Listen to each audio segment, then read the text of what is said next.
ഇന്ന് ഞങ്ങളെല്ലാവരും കൂടിയിട്ട് ഹരിദ്വാർ ഋഷികേശൊക്കെ പോവാണ് കേട്ടോ.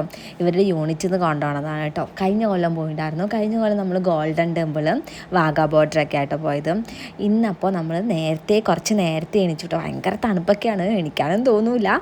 പോണ വഴിക്ക് കഴിക്കാൻ വേണ്ടിയിട്ട് നമ്മൾ ബ്രേക്ക്ഫാസ്റ്റ് ലഞ്ചൊക്കെ എടുത്തിട്ടുണ്ടായിരുന്നു കേട്ടോ. ബ്രേക്ക്ഫാസ്റ്റിന് നമ്മൾ എന്താ എടുത്തത്, അപ്പം കുറുമക്കറിയാണ്. ലഞ്ചിന് നമ്മൾ സാധാ ചോറ്, കോവയ്ക്ക ഉപ്പേരി, പിന്നെ മോര് കറി. ഞാൻ ഇതൊക്കെ തലേ ദിവസം വെച്ചിട്ടുണ്ടായിരുന്നു കേട്ടോ. അങ്ങനെ നമ്മൾ വേഗം റെഡി ആയിട്ട് കുളിക്കണ്ടെന്ന് ഞാൻ വിചാരിച്ചു. പക്ഷെ രാവിലെ എണീച്ചപ്പോൾ എനിക്ക് നല്ല തണുപ്പ് തോന്നിയില്ല. അതുകൊണ്ട് ഞങ്ങൾ കുളിച്ചു കേട്ടോ. അമ്പലത്തിൽ പോകുമ്പോൾ കുളിക്കണമല്ലോ. അങ്ങനെ ഞങ്ങൾ ഒരു ഉച്ചയൊക്കെ ആയപ്പോൾ, ഒരു 2:30 ആയപ്പോൾ അവിടെ എത്തിയിട്ടോ. മോക്ഷം തേടി അലയുന്നവൻ്റെ പുണ്യഭൂമി എന്നാട്ടോ ഈ ഹരിദ്വാർ അറിയപ്പെടുന്നത്. ഈ ഗംഗയിൽ ഒന്ന് കുളിച്ച് കഴിഞ്ഞാൽ നമ്മൾ പാപം ചെയ്തവർക്കൊക്കെ മോക്ഷം കിട്ടുമെന്നാട്ടോ പറയണത്.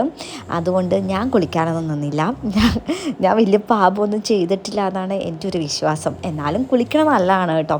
ആ ഗംഗ നദിയിൽ മുങ്ങി നിവർന്നു കഴിഞ്ഞാൽ നല്ലതാണെന്നൊക്കെ പറയണ കേട്ടിട്ടുണ്ട് കേട്ടോ. ഉമേഷും പിള്ളേരൊക്കെ ചെയ്തിട്ടുണ്ടായിരുന്നു. ഞാൻ ചെയ്തില്ല, കാരണം ഭയങ്കര തണുപ്പാണ് കേട്ടോ. ഐസ് കട്ട പോലത്തെ വെള്ളമാണ്. നമ്മൾ ഈ വിൻ്റർ സീസണിലാണ് അവിടെ പോയത്. ഭയങ്കര തണുപ്പാണ് കേട്ടോ. പക്ഷേ ആ വെള്ളം കാണാൻ തന്നെ എന്ത് രസമാണെന്ന് അറിയൂ. നല്ല രസമുണ്ട്. നമ്മളവിടെ പോകുമ്പോൾ തന്നെ നമുക്കൊരു ദൈവാനുഗ്രഹമുള്ള പോലെയാണ് നമുക്ക് തോന്നുക.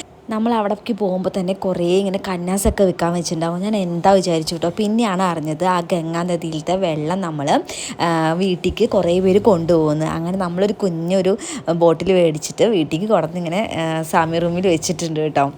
എന്തായാലും പാപം ചെയ്തവർക്കൊക്കെ അവിടെ പോയി കഴിഞ്ഞാൽ മോക്ഷം കിട്ടുമെന്നാണ് പറയണത് കേട്ടോ. അങ്ങനെ നമ്മൾ ഹരിദ്വാറും ഋഷികേശൊക്കെ പോകാമെന്ന് പറഞ്ഞിട്ട് നമുക്ക് ഋഷികേശ് പോകാൻ പറ്റിയില്ല കേട്ടോ.